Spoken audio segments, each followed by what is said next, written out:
नमः शिवाय महारुद्राय बाबा धवलेश्वराय नमो नमः। दीपं यदि परं ब्रह्म दीपं यदि जनार्दनः दीपहरत मे पापो पूजा दीप नमस्तुते। धवलेश्वर महाप्रभु संसार सुखी रखंतु।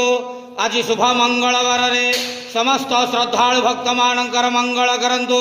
समस्त श्रद्धालु भक्त मान को आशीर्वाद करंतु। मनस्कामना पूर्ण करंतु। कर्म क्षेत्रोन्नति करंतु। ग्रहरिष्ट मान खंडन करंतु। जगतर मंगल करंतु। विश्वर कल्याण करंतु। आपणकर नाम प्रकाश करंतु। सेवकर डाक श्रवण करंतु।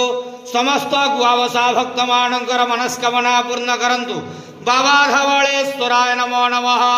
संसार सुखी रखंतु आनंद गेवार हरि बोलो।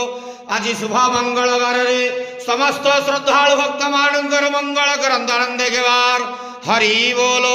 ओम नमः शिवाय।